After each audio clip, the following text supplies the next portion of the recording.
예, 할렐루야 샬롬 하고 우리 인사하는 시간 같습니다. 할렐루야 샬롬 샬롬 샬롬 샬롬 샬롬 샬롬 샬롬. 하나님 사랑합니다. 여러분 주 안에 사랑합니다. 샬롬이라는 고백 굉장히 좋은 고백이에요. 많이 하시기 바랍니다. 오늘 예레미야 10장 말씀, 여호와의 말씀을 들으라, 이런 제목이죠. Hear the word of the Lord, 이렇게 나타나 있습니다. 여호와 말씀 듣는 거 뭘까요? 예배를 온전하게 드리는 신령과 진정의 예배자들이 되라는 말씀입니다. 하나님을 믿는 자들의 가장 기본적인 자세는 하나님께 예배 드리는 것부터 시작을 합니다. 그것의 중심이 말씀이죠. 그리고 요즘엔 또 찬양이 그에 못지않게 굉장히 중요합니다. 예배가 무너지면 다른 신앙생활은 모두 다 도미노 현상처럼 결국은 무너집니다. 오늘날 이 땅에서 드려지는 예배는 어떤지, 또한 우리 교회의 예배는 어떤지, 진령과 진실로 신령과 진정한 예배, 우리 주보에 항상 밑에 나와 있죠. 요한복음 4장 24절 축도 아래 하나님은 영이시니 예배하는 자가 영과 진리로 예배할지니라. 그리고 우리 교회에 뭐라고 얘기해야 될까요? 교회의 어떤 근본적인 뿌리가 오직 은혜로, 오직 말씀으로, 오직 주님의 그 믿음으로 가는 그러한 교회, 새생명 새빛교회입니다. 그래서 Hear the word of the Lord, 하나님의 말씀을 듣는 저와 여러분들이 되시고, 조금 길고 지루하고 나에게 동떨어진 것 같다라고 여겨지더라도 순종하는 마음으로 목사를 보지 마시고 하나님 말씀에 순종하는 마음으로 말씀을 자꾸 찾다 보면은 오히려 또 거기에서도 진리가 깨달아질 때도 있습니다. 하나님께 드려지는 예배가 무너지는 후에 아무리 다른 것을 잘한다 할지라도 아무 소용없는 헛된 일이라는 것을 우리가 깨닫고 가야 되겠습니다. 2000년 교회 역사를 볼 때 그 땅의 예배가 무너지면 하나님은 그 땅을 떠나십니다. 유럽의 교회들 여러분들 많이 들어서 아시죠? 특히 영국 교회는 심각할 정도로 교회가 무너진 가장 큰 원인은 예배의 타락이었다. 이것이 이제 구교에서부터 시작이 되기도 하죠. 성령의 인자가 없고 말씀이 없는 예배는 하나님께 드려지는 예배라고 볼 수가 없습니다. 그것은 누구에게도 예외가 아닙니다. 성령께 드려지는 예배로 잘 드리는 그런 교회도 어느 순간 작은 것 하나가 우리가 조그만 그 낙심물이 바위를 뚫는다고 그러죠. 계속해서 떨어지다 보면 이런 것처럼 우리의 작은 습성 하나가 결국은 예배가 무너질 수도 있습니다. 오늘 본문에 예레미야 선지자는 남유다가 이런 거짓된 예배를 드리는 것을 지적하고 있습니다. 그래서 우리가 구약이기 때문에 특히나 또 창세기나 이런 그 출애굽기나 이런 부분이 아니라 예레미야는 많이 읽지 않고 묵상하지 않는 부분이어서 항상 전장을 다 교독하게 합니다. 그랬을 때 뭔가 내용을 조금 아실 수가 있죠. 7장부터 10장까지는 예레미야가 성전에서 설교하는 모습이 나타나 있습니다. 그래서 오늘 본문부터죠. 이 설교에서 예레미야는 남유다의 위선적이고 거짓된 예배를 본문에 고발하고 있죠. 결국 그래서 마지막 7장 34절이었죠. 우리 같이 합독할 때 마지막에 뭐라고 얘기해요? 내가 유다 성읍들과 예루살렘 거리에 기뻐하는 소리, 즐거워하는 소리, 신랑의 소리, 신부의 소리가 끊어지니 땅이 황폐하리라. 버려진 땅이 될 것이다 라는 그런 말씀을 하고 있습니다. 남유다 종교 지도자들과 백성들은 화려한 예루살렘 성전에서 드리는 예배이기 때문에 당연히 하나님 받으시는 예배다 이렇게 생각을 했다는 거죠. 근데 예레미야 선지자의 지적은 위선적이고 거짓된 예배를 그만 멈추고 신령과 진정의 예배를 드려라 이렇게 외치고 있습니다. 오늘날 이 시대 이 땅의 교회들은 다시 한번 참된 예배의 중요성을 깨닫고 생명을 바치는 예배를 드려야 되겠다. 왜냐하면은 우리는 뭘로 드리라고 그래요? 산재물로 드리라고 그래요. 산재물이라고 생명을 갖다가 막 그냥 옛날 구약에서처럼 그냥 그 짐승을 잡아서 각을 떠서 피를 흘리고 번제로 태워드리는 것 같이 우리를 드리라는 그런 뜻은 아니죠. 항상 예배에 모든 족을 기울이라 이런 말씀입니다. 새벽교회에서 드려지는 예배가 하나님이 찾으시는 예배가 되기를 주님의 이름으로 축복합니다. 우리 모두 예배에 모든 진정의 예배, 헌신의 모든 정성을 기울이는 그런 예배가 되기를 주님의 이름으로 축복합니다. 첫 번째 야훼 말씀을 들으라 이렇게 시작되죠. 믿는 자들의 예배 그런 것은 하나님의 말씀을 듣기 위해서 집중을 하는 거죠. 사람의 연설소리를 드리는 것이 아니라 잘 꾸며낸 거짓말을 드리려는 예배를 드리는 것은 아무도 그런 사람은 없습니다. 그리고 예배 타락의 시작은 어떤 의식에서 시작되는 것이 아니고 하나님의 말씀에서 시작된다는 사실을 우리가 명심해야 되겠다. 예배 타락의 시작입니다. 하나님의 말씀을 제대로 전하지 않으면 성령님의 임재에 예배가 될 수가 없고, 성령은 하나님 말씀이 제대로 전해질 때 역사합니다. 남여자 종교 지도자들의 비극은 말씀은 아는 자들이 하나님의 말씀을 벗어나서 전했다는 게 문제였습니다. 하나님 말씀에 충실하지 못했죠. 다시 말해서 에레미야 선지자처럼 하나님의 마음을 가지고 하나님의 말씀을 전하지 못했다. 간절함, 절실함, 그리고 진실함을 가지고 전하지 못하는 데서 시작이 됐다라고 본문에서 지적하고 있습니다. 그러나 그들에게 하나님은 에레미야 선지자에게 야훼 집 문에 서서 말씀을 선포해라 이렇게 말씀하죠. 3절에서 7절에 보면 종교 지도자들에게 선포하는 말씀입니다.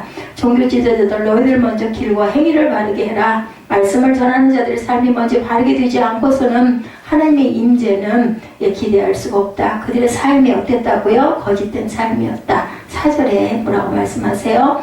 이것이 여호와의 전이라, 여호와의 전이라, 여호와 전이라고 거짓말로 미혹했다. 이렇게 말씀하고 있습니다. 예루살렘 성전에 하나님이 거하지도 않는데 그들은 하나님이 계신 것처럼 거짓말을 했다라는 것인데, 남유다의 종교 지도자들은 가나안 땅의 이방 종교들처럼 하나님께 드리는 예배의식 자체가 복을 주고 자신들을 지켜준다고 백성들을 가르쳤다. 이것이 잘못됐다는 겁니다. 여러분들 얼른 생각하면 왜 그게 잘못돼? 복을 주고 예배드리는 의식 자체에서도 하나님께서 우리를 다 지켜주신다. 이 말이 정말 맞는 것 같은데 이거는 거짓된 것이다. 이렇게 얘기하고 있습니다. 그들 눈에는 화려하고 큰 성전이 자신들을 지켜줄 것처럼, 그죠? 요즘은 대형 교회들 그렇지 않습니까? 그래서 개척교회는 작은 교회는 불편해서 안 간다고 그래요. 밥도 뭐 그냥 너무너무 잘 나오고 뭐 가서 손가락 까딱할 필요도 없을 만큼 여름에는 시원하고 겨울에는 따뜻하고 누가 뭐라고 하는 사람도 없고 봉사하는 사람도 없고 나는 여기가 좋사오니 이런데 이것은 사실은 거짓 예배다. 악이 가득 찬 성전에 어떻게 거룩한 하나님이 임재할 수 있겠느냐는 겁니다. 종교 지도자들이 어떤 악을 범했다고 해요? 5장 25절에서 29절에서도 지난번에 언급을 했습니다. 그들의 죄악을 다시 한번 보면, 첫째는 공의를 행하지 아니했다. 둘째는 가난한 자를 압제했다. 셋째는 무죄한 자들의 피를 흘렸고, 네 번째는 우상을 섬겼다라고 예레미야 5장 말씀입니다. 25절에서 29절에 증거했죠. 그래서 보니 7절에도 말씀하고 있습니다. 오늘 본문 7절은 뭐라고 말씀을 합니까? 7절 보니 내가 너희를 이곳에 살게 하리니 그 너희 조상에게 영원 무궁토록 준 땅이라. 근데 보라 너희가 무익한 거짓말을 의존한다 라고 얘기하면서 9절에 도둑질하고 살인하고 간음하고 거짓 맹세하고 바알에게 분향하고, 이거는 우상숭배죠. 너희가 알지 못한 다른 신들을 따르면서 내 이름으로 일컬음을 받는 이 집에 들어와서 내 앞에 서서 말하기를 우리가 구원을 얻었나이다 하느냐? 이는 이 모든 이 가증한 일을 하려 합니다. 이렇게 말씀을 하죠. 너희 조상에게 영원 무궁토록 준 땅이라고 얘기합니다. 악한 짓들을 하지 않으면 이 땅에 거할 것이지만 말씀에 순종하지 아니하면 벌을 내리겠다라는 뜻입니다. 어느 시대나 지도자들의 타락은 사회 타락으로 이어지고 국가의 존폐가 주어집니다. 성이냐? 흥망성쇠라고 하죠. 특히 영적 지도자들의 타락은 국가나 사회가 사탄의 세력에 무너지고 맙니다. 오늘날 이 시대 안타까운 것은 영적 지도자들의 타락입니다. 오늘날도 마찬가지죠. 물론 이렇게 되는 것이 마지막 때 성경의 예언이기도 하지만, 그래도 내가 진실로 예수의 종이라면 하나님 말씀에 귀를 기울이고 불의를 버리고 거짓을 버리고 온전히 사명을 감당하려고 최선을 다해야 할 줄로 믿습니다. 혹시라도 큰 성전을 가지고 하나님의 임재도 없는 그곳을 하나님의 전이라고 속이는 자가 있다면 회개해야 할 것이다. 그것은 저도 예외가 아닙니다. 제가 그래서 지난번에 그 말씀 드렸었죠. 내가 온전치 못한 게 있는 건 아닐까. 제일 먼저 든 생각이 그 생각이었어요. 성전이었고, 요즘에도 자꾸 가끔 그런 증세가 일어나는데 아득해지는 그런 그것 때문에 중심을 잃었었던 적이 있었거든요. 돌아봐야 됩니다. 그래서 그렇게 하면 아이고 목회자가 그따위니까 이렇게 되지 이런 소리를 할 수도 있겠죠. 뭔가 찔리는 게 없어. 근데 찔리는 것들이 많죠. 누구에게 혈기도 많이 부리고 원망도 많이 하고 불평도 하고 이 모든 게 하나님 보시기에 온전치 못한 겁니다. 회개해야 되겠죠? 예, 그리고 둘째로 백성들에게 성토하는 내용이 8절에서 11절에 나타납니다. 5장 31절에도 보면 백성들은 종교 지도자들이 거짓말을 좋게 여겼다. 왜냐하면 너희는 평안하다 평안하다 평안할 것이다 했기 때문에 그 소리가 너무 듣기 좋았죠.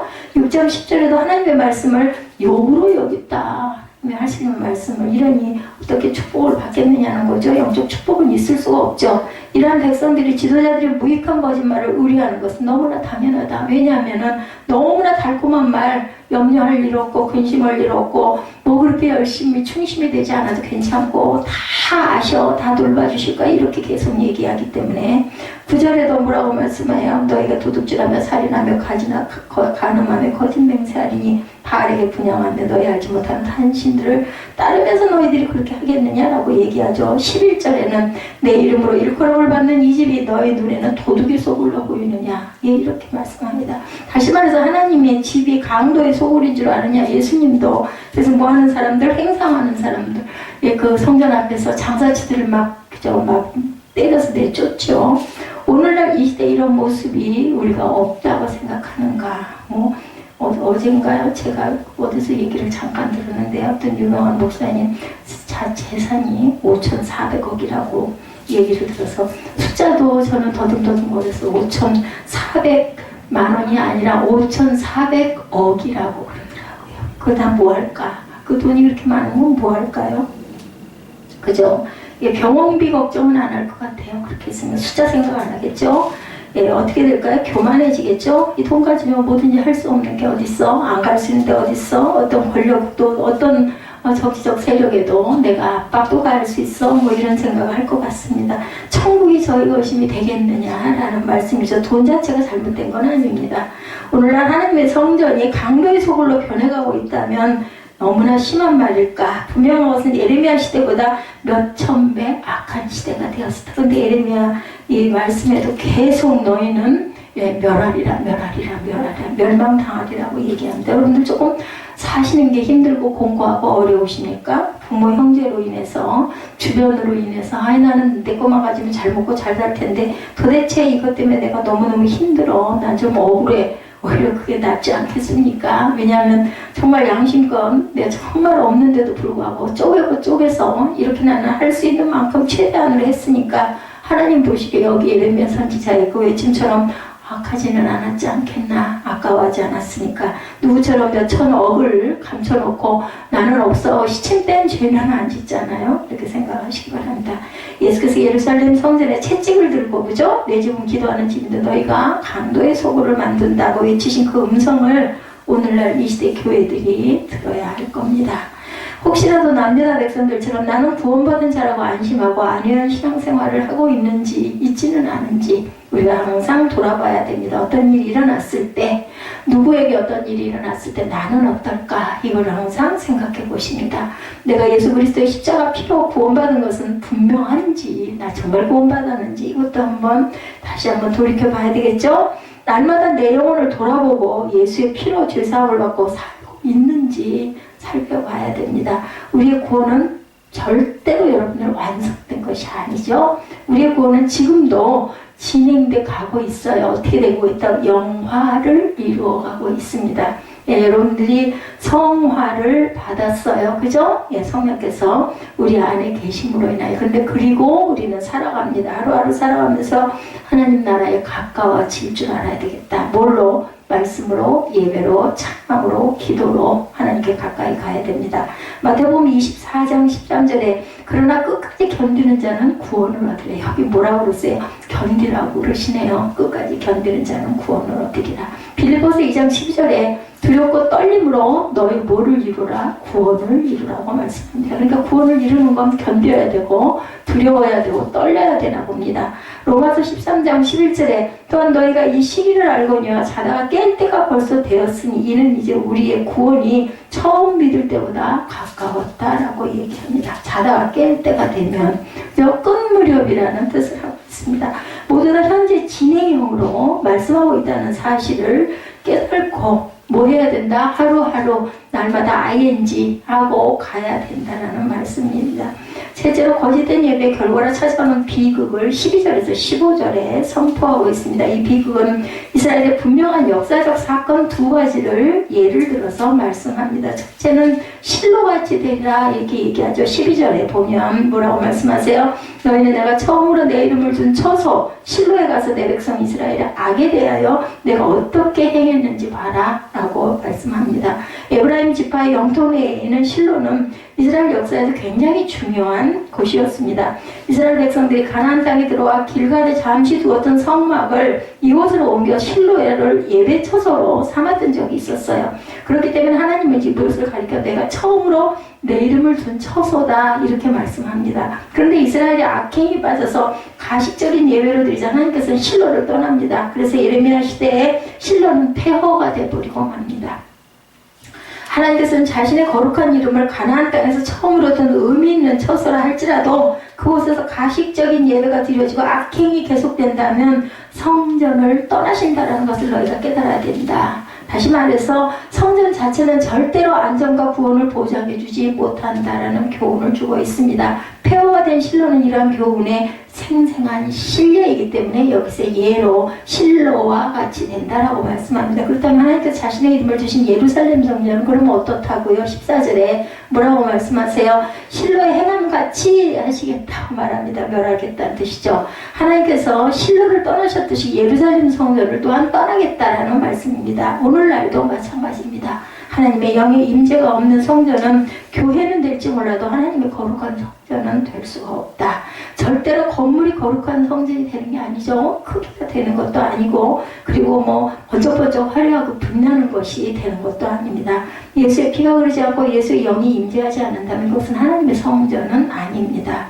어떤 건물이 우리를 보호해주고 구원해주는 것이 절대 아니고 오늘날도 이스라엘 백성들처럼 건물이 자신들을 구원해줄 것으로 착각하고 믿고 있는 사람들이 많은데 그 중에 너는 아니냐. 13절에 하나님의 임재가 없는 성전에서 뭐라 그래요? 새벽부터 아무리 떠들어도 듣지 아니하겠고 불러도 대답하지 않겠다고 말씀합니다. 하나님과 관계가 단절된 상태를 의미하죠. 14절에 보면 너희가 신뢰하는 바 남유다 백성들은 하나님의 떠나신 것을 모르고 그래도 성전을 신뢰하고 있다 이렇게 말씀합니다. 인간이 살아서 움직일 수 있는 것은 뭐가 있기 때문이에요? 여러분들 영혼이 있기 때문입니다.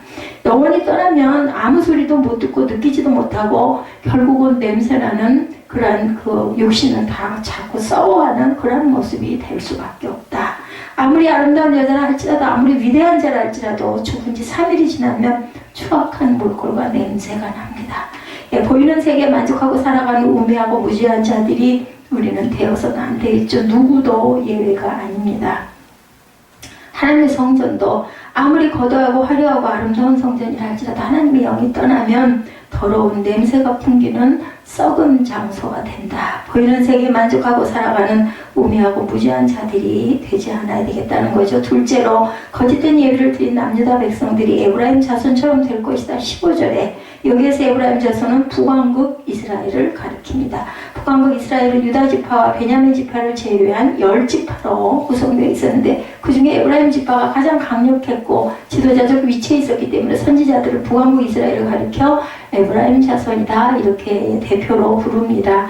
그렇다면 남유다 백성들이 에브라임 자손같이 되리라는 말씀은 에브라임 자손 북이스라엘은 BC 722년에 아수르 군대에 의해서 멸망당한 후에 포로가 되어서 아수르로 끌려갔죠. 다시 말해서 에브라임 자손들은 하나님께서 주신 약속의 땅 가나안에서 결국은 추방되고 말았다는 뜻입니다. 그러므로 남유다와 에브라임 자손과 같이 된다는 것은 그들처럼 이방 군대에 멸망당하고 가나안 땅에서 추방이 될 것이라는 뜻입니다. 이 예언대로 남유다는 바벨론에게 BC 586년에 멸망을 당하고 바벨론으로 포로가 돼서 추방이 됩니다. 건물이 성전이 아니라는 거죠. 하나님의 거룩한 영이 임재한 곳은 성전이고 그렇지 못한 것은 아무리 화려하고 아무리 크고 호화롭고 돈이 많고 아름다워도 성전이 될 수 없다. 하나님의 영이 거하지 않는 곳은 사람이든지 건물이든지 언젠가는 비참한 최후를 맞이할 것이라는 겁니다. 하나님의 영으로 충만한 자들에 대해서 하나님의 말씀에 순종하며 살아가는 그런 저와 여러분이 되시기를 주님의 이름으로 축복합니다. 두 번째, 하나님의 진노에 대해서 말씀하죠. 하나님을 믿는 자들이 왜 예배의 생명을 걸어야 할 것인가? 뭐 그렇게까지 대단하게 할 일이 뭐 있어. 그냥 마음이면 되지. 얘기를 우리 많이 합니다. 그런데 하나님은 에레미야에게 특별한 명령을 하시죠. 그것은 남유다 백성을 위하여 기도도 하지 말라고 얘기해요. 아니, 왜 중보기도를 해야지 안 해요? 근데 하나님은 기도하지 말라고 합니다. 그래서 이제 용서의 때가 지났고 하나님께서 그들에게 진노를 쏟아붓기로 작정을 하셨기 때문에 너희들 그들을 위해서 기도하지 말아라, 이렇게 말씀합니다. 남유다 백성들이 에르미야 선지자를 통해서 일하는 하나님의 말씀을 알려주었었다면 그들이 해야 할 일은 열심히 회개해야 되겠죠. 생명을 걸고 하나님의 진정과 신령한 예배를 드려야 했을 것인데 그들은 여전히 악행을 그대로 거듭하고 있었습니다. 오늘날 이 시대 예수를 믿는 사람들이 가장 기본적으로 해야 할 것은 하나님께 신령과 진정한 예배임에도 불구하고 그 첫 번째 되는 그러한 가장 중요한 것을 소홀히 하고 더 관심을 가지지 않는 다른 것들에게 관심을 너무나 갖습니다. 하나님께 신령한 예배, 진정한 예배가 이루어지지 않고 성경 공부를 하면은 우리 성경의 흐름 아니면 역사의 흐름을 아무리 안들 아무 소용이 없죠. 기도를 해도 소용이 없습니다. 봉사를 열심히 해도 아무 소용이 없습니다. 은사가 아무리 많아도 아무 소용이 없습니다. 17절 말씀 봅니다. 너는 그들이 유다 성읍들과 예루살렘 거리에서 행하는 일을 보지 못하느냐. 오히려 거꾸로 17절에 질문하시죠. 그들이 어떤 짓을 행했는지 세 가지로 봅니다. 첫째로 우상 숭배를 공개적으로 예루살렘 성 안에서 자행했다. 18절에서 20절에 증거되어 있습니다. 남유다 백성들은 처음에는 깊은 산이나 푸른 나무 아래서 행하지 않던 우상 숭배가 이제는 대담해져서 예루살렘 성 안에서 공개적으로 그것도 모든 식구들이 함께 우상 숭배를 하는데 참여해서 열심이었다고 합니다. 그들은 이제 자신들의 죄악에 대해서 절대로 부끄러워하지 않습니다. 어떻게 해요? 정당화했겠죠. 하나님의 진로에 대한 말씀이 18절, 19절, 20절에 계속해서 이어져 가고 있습니다. 우리 18, 19절 볼까요? 너는 그들의 유다 성읍들과 예루살렘 거리 행하는 일을 보지 못하느냐? 자식들은 나무를 줍고 18절입니다. 아버지들은 불을 피우고 부녀자들은 가루를 반죽과 하늘의 여왕을 위하여 과자를 만들며 그들이 또 다른 신들에게 전제를 부음으로 나의 노를 일으켰느니라. 19절 여호와의 말씀이라 그들이 나를 경롭게 함이냐? 자기 얼굴에 부끄러움을 자취함이 아니냐? 그러므로 주 여호와께서 이와 같이 말씀하시니라. 보라 나의 진노와 분노를 이곳과 사람과 짐승과 들나무와 땅의 소산에 부으리니 불같이 살라지고 꺼지지 아니하리라 하시니라. 하나님께서 이렇게 얘기해요. 불같이 살라지고 절대로 꺼지지 않는다. 하나님의 작정된 심판 앞에 예레미야 선지자의 중보기도도 필요가 없을 만큼 절망적이다. 그러므로 이제 필요한 것은 선지자의 중보기도가 아니라 남유다 백성들의 진정한 회개, 그것밖에 없다라고 말씀하죠. 오늘날 이 시대도 하나님 믿는 사람들이 남유다 백성들처럼 죄악을 범하는데 담대해져 가고 있다. 여러분들 제가 말씀 안 드려도 주변을 보면은 잘 아실 겁니다. 세상에서는 누가 예수를 믿고 있는 자인지 불신자인지 구분하기가 어려운 시대가 돼버리고 말았어요. 교회 아니나 세상이나 거룩한 자를 찾아보기 힘든 시대가 되었습니다. 세상을 향한 하나님의 진노가 코앞에 와 있는데도 계속해서 악행을 저지르고 있는 이 시대, 이제는 중보기도가 필요하지 않고 자신들의 죄를 깨닫고 회개할 때다. 둘째로 예배의 생명을 걸지 않는 예배는 이제 그만두려라. 21절에서 24절에 분이 말씀합니다. 21절에 뭐라고 말씀하세요? 너 희생의 제물과 번제물의 고기를 먹어라. 이렇게 말씀합니다. 하나님이 모세에게 명하신 제사지들은 번제 이외의 제사에서는 희생제물을 그 고기 중에 일부를 예배자로 먹을 수 있지만 번제로 드려지는 희생제물은 모두 고기를 제단 위에서 불태워야 했고 예배자가 절대로 먹을 수가 없었어요. 그런데 하나님이 이번 제물로 드려진 희생제물의 고기도 다른 제물의 고기처럼 먹으라고 하네요. 무슨 의미일까? 하나님의 임재가 없는 제사에 아무리 희생제물을 들고 한다 할지라도 하나님과 상관없는 예배니까 그 희생제물은 고기 덩어리에 불과하기 때문에 너희 마음대로 먹어도 괜찮다라는 뜻입니다. 22절에도 하나님께서 이스라엘 조상들에게 번제나 희생제물에 대해서 말씀하지 않습니다. 뭐라고 말씀해요? 22절에 보니까 사실은 내가 너희 조상들을 애굽 땅에서 인도하여 낸 날에 번제나 희생에 대하여 말하지 아니하며 명령하지 아니하고 오직 내가 이것을 그들에게 명령하여 이르기를 너희는 내 목소리를 들으라. 그리하면 나는 너희 하나님이 되겠고 너희는 내 백성이 되리라. 너희는 내가 명령한 모든 길로 걸어가라. 그리하면 복을 받으리라 하였으나 14절이죠. 그들이 순종하지 아니하며 귀를 기울이지도 아니하고 자신들의 악한 마음에 꾀와 완악한 대로 행하여 그 등을 내게로 돌리고 그 얼굴을 향하지 아니하였으며 너희 조상들이 애굽 땅에서 나온 날부터 오늘까지 내가 내 종 선지자들을 너에게 보내되 끊임없이 보내었으나 너희가 나에게 순종하지 아니하며 귀를 기울이지 아니하고 목을 굳게 하여 너희 조상보다 악을 행하였느니라. 내가 그들에게 이 모든 말을 할지라도 그들이 너에게 순종하지 아니할 것이요 내가 그들을 불러도 그들이 내게 대답하지 아니하리라. 그래서 내가 너희를 멸하겠다라는 뜻을 갖고 있습니다. 출애굽기 25장에서 40장까지 보면 하나님은 모세를 통해서 이스라엘 백성들이 지킨 제사 방식에 대해서 자세하게 반복해서 말씀합니다. 그런데 말씀하지 아니하셨던 것은 무슨 의미냐면 남유다 백성들이 드리고 있는 제사 의식 같은 건 하나님이 말씀하신 적이 없었다라는 뜻입니다. 다시 말해서 외식적이고 가식적으로 드린 예배에 대해서 가르쳐 주신 적이 없다. 하나님이 가르쳐 주신 것은 마음을 다하고 뜻을 다하고 힘을 다하고 드린 신령과 진정한 예배였는데 남유다가 드린 예배는 그런 정성이 전혀 없는 예배다. 자기네들 악한 짓들을 다 하면서 드리는 예배는 언제 하나님이 내가 언제 너희에게 가르쳐 줬니? 그러므로 너희들이 드린 예배는 나와는 상관이 없는 예배이기 때문에 제물로 드린 너희 고기 그거 마음대로 먹어라. 그거는 제물이 아니다. 이런 뜻을 갖고 있습니다. 예배를 내가 안 받겠다라는 뜻입니다. 오늘날 이 시대 하나님께 드려지는 예배는 과연 어떤가? 내가 드리는 예배는 어떤 예배를 나는 드리고 있나? 예배의 타락은 사회가 타락되고 영적인 타락을 가져오고 영이 죽습니다. 여러분들 아주 무서운 얘기예요. 뭐 그런 게 어디 있겠어. 그렇다면 이 자리에 앉아 계실 필요가 없습니다. 이 시대 사회적 타락과 영적으로 타락이 굉장히 심각한데 그 의미는 이 시대 예배가 타락되었다는 것을 의미하고 있습니다. 이 땅에 뭐 5만 교회가 아닐 거예요. 제가 뭐 신학교 다닐 때 5만 교회 맨날 10만 명의 주의종 했으니까 지금은 뭐 15만 교회 뭐 10만 명 5만 교회가 아니라 한 10만 교회 그리고 10만 명의 주의종이 아니라 한 30만 주의종이 아닐까 싶습니다. 세계적으로 큰 교회들이 23개나 있는데 하나님의 영적인 부피를 가지고 절대로 일하시지 않는다라는 것을 우리가 알아야 된다. 그렇다고 큰 교회가 아무것도 아니다라는 뜻은 아닙니다.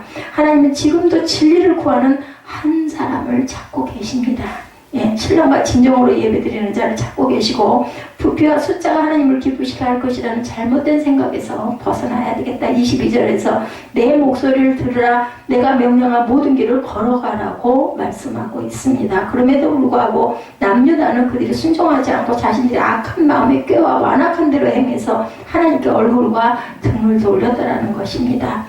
하나님 말씀에 순종하는 저와 여러분들이 되셔야 되겠죠. 그냥 말씀대로만 하면 돼요. 예배 드릴 때 모든 다른 것들을 끊고 말씀에 집중하시면 돼요. 성경 찾을 때 함께 찾으시면 됩니다. 입술로 고백할 때 같이 고백하시면 됩니다. 중보기도 할 때 조금 졸렸고 조금 자꾸 머릿속으로 다른 생각들이 나더라도 그냥 입술로 계속 뭐를 그 나라와 의를 위해서 자꾸 기도하시면 됩니다. 하다못해 그냥 저 시원찮은 저를 위해서라도 영적으로 충만케 해주옵소서 하고 자꾸 기도하시면 그 기도의 축복이 거꾸로 여러분들에게 돌아간다는 것을 절대 잊지 마시기 바랍니다. 이뻐서가 아니라 불쌍해서 안쓰러워서 기도하는 겁니다.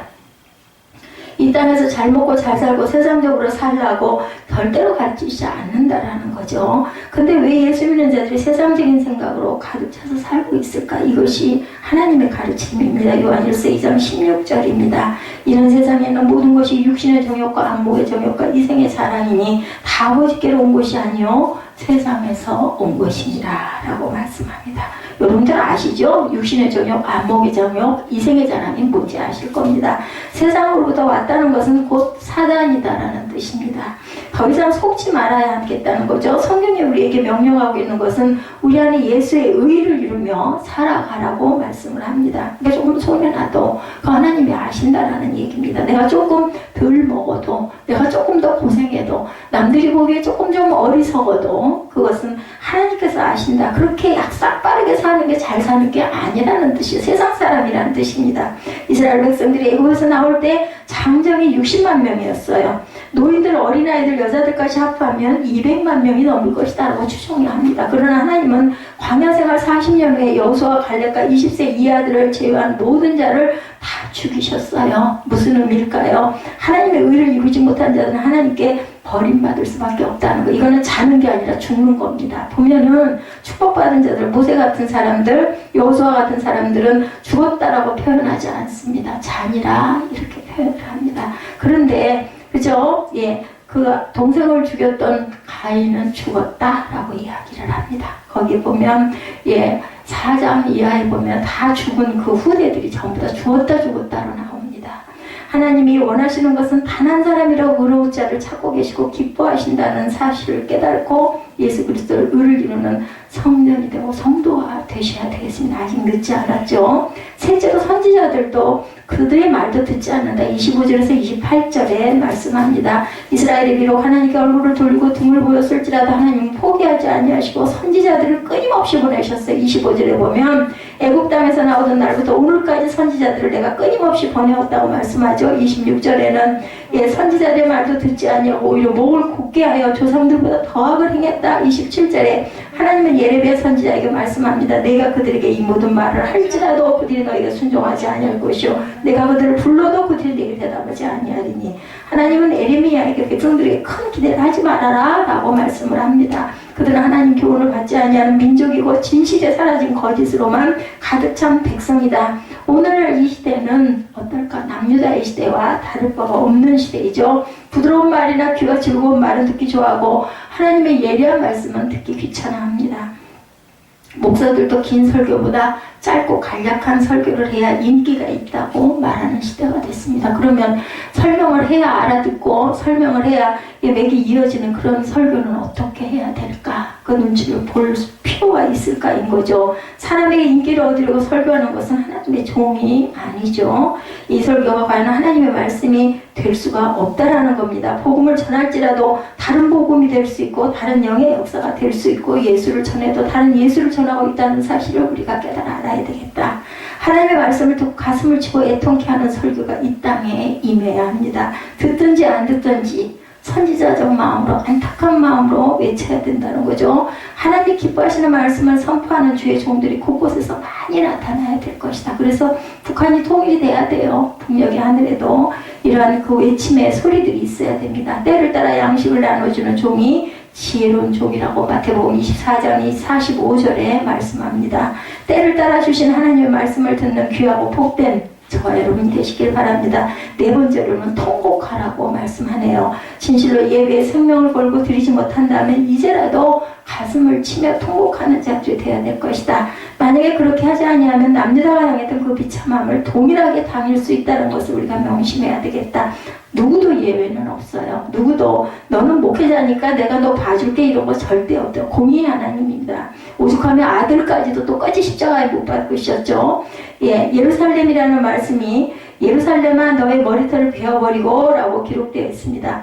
머리털을 베어버리라는 것은 극도의 비극적인 일이 생겼다는 것을 의미하죠. 머리털은 우리나라 조상 석조들도 아주 부모가 주신 머리털 함부로 손톱도 발톱도 그래서 다 모았다라는 이야기가 있을 만큼 굉장히 귀한 건데 여기도 비슷한 그 풍속들이 굉장히 많습니다.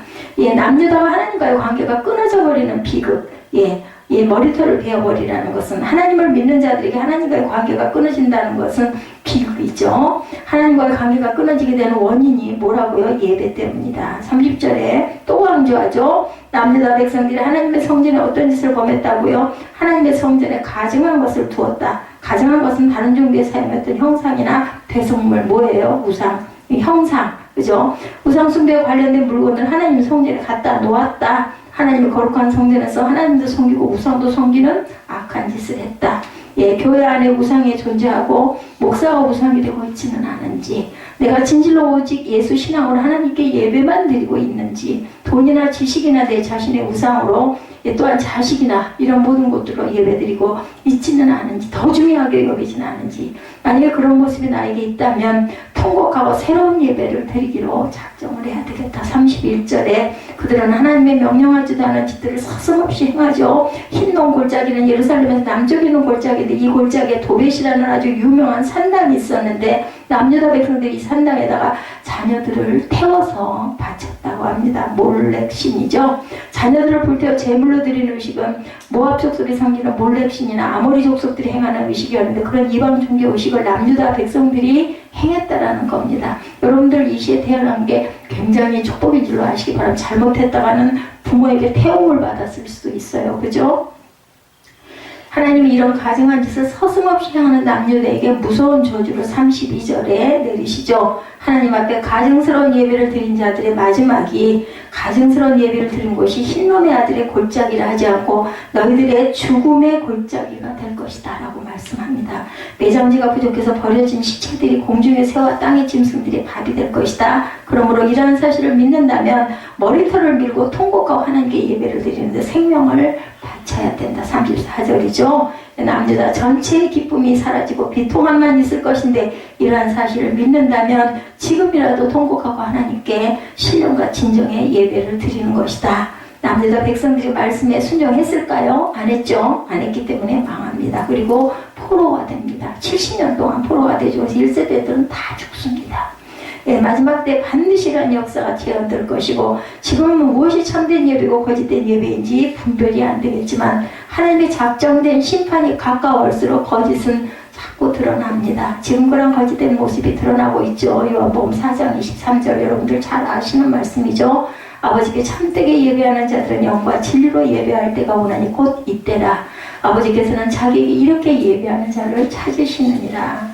예배는 우리가 무엇을 하나님께 받기 위해 드리는 것이 아니에요. 하나님께 드리는 진정한 예배는 내 자신의 모든 것을 드리는 시간을 드리고 그리고 마음을 드리고 그리고 물질을 드리고 이것이 바로 영적 예배다. 그리고 하나님 말씀에 집중하는 것이죠. 로마서 11장 1절에 말씀합니다. 너희 몸을 하나님이 기뻐하시는 거룩한 산 제사로 드리라. 이는 너희의 드릴 영적 예배니라. 예수 십자가 앞에 통곡하는 예배를 드리는 저와 여러분들이 되시기 바랍니다. 예수 십자가의 피로 의로워지는 예배를 드리는 저와 여러분이 되시기를 주님의 이름으로 축복합니다. 우리의 예배가 회복될 때 이 민족이 살아나고 우리 예배가 회복될 때 내 가정이 살아나고 내가 살아나는 놀라운 기적의 역사가 일어납니다. 엘리야는 타락한 시대에 갈멜살 정성에서 무너진 제단을 수축하며 거짓 선지자 850명을 상대로 싸우죠. 단 한 사람의 의로운 예배가 하나님을 기쁘시게 합니다. 오늘날 이 시대 이 땅에 교회와 민족이 다시 살아날 수 있는 길은 하나님께 의로운 예배를 우리 새생명 새벽교회가 아무리 작더라도 하나님께 영적으로 의로운 예배를 드릴 때 하나님이 그 예배를 기뻐하시고 받으신다라는 것. 더 이상 인간이 그 리드하는 예배가 아니라 성령의 임재 속에 성령의 강력한 그러한 그 우리의 그 마음의 감동 속에서 드리는 예배가 회복되어야 된다. 인간의 그럴듯한 말이 아니라 우리의 혼과 영과 골수를 찌르는 하나님의 말씀이 강하게 선포되는 예배가 되어야 되겠다. 예배 때마다 나의 죄가 햇빛 아래 작은 먼지까지 드러나는 것처럼 드러나고 그 앞에 통하는 마음이 강물처럼 임하고 예수 그리스도의 십자가의 보혈의 치료와 하나님의 강력한 말씀이 선포되는 거룩한 종들이 자꾸 늘어나야 되겠죠. 성경이 예언하고 있는 마지막 시대의 예배가 어떠하다고요? 데살로니가 후서 2장 4절에 저는 대적자라 이렇게 얘기합니다. 데살로니가 후서 2장 4절입니다. 범사에 일컫는 하나님이나 숭배를 받는 지위에 뛰어난 지존자여 하나님 성전에 앉아 자기를 보여 하나님이라 하느니라. 계시록 13장 15절에 그가 권세를 받아 그 짐승의 우상에게 생기를 주어 그 짐승의 우상으로 말하게 하고 짐승의 우상에게 경배하지 아니하는 자는 몇이든지 다 죽게 하더라. 우리가 예배에 생명을 걸고 드리지 않으면 마지막 시대의 남유다 백성들처럼 우상을 숭배하게 될 것이다. 성경이 증거합니다. 그런 일이 없을 것이라고 절대로 생각하지 마시고 하나님께 영적으로 진정과 신령으로 드리는 예배자들이 되시기를 주님의 이름으로 축복합니다. 데살로니가 후서 2장 4절에 그는 대적자라고 하나님께서 말씀하시죠. 영과 진리로 예배드리는 자를 하나님이 찾으신다고 요한복음 4장 24절에서 말씀하고 로마서 12장 1절에 너희 몸을 하나님이 기뻐하시는 거룩한 산제소로 드리라. 이는 너희가 드릴 영적 예배라고 말씀하십니다. 예레미야 선지자 7장을 통해서 전체 말씀이 너희가 예배를 회복해야 되며 영과 진리로 드리는 온전한 예배를 드려야 너희에게 내가 복을 내리겠다고 말씀을 하시네요. 그 복이라는 것은 여러분들 물질로 재산의 풍족함을 꼭 뜻하는 것은 아닙니다. 우리 영적으로 충만하고 기쁘고 감사하는 삶을 잔잔하게 평안하게 살아갈 수 있는 그런 복이 저와 여러분에게 임하기를 주님의 이름으로 축복합니다.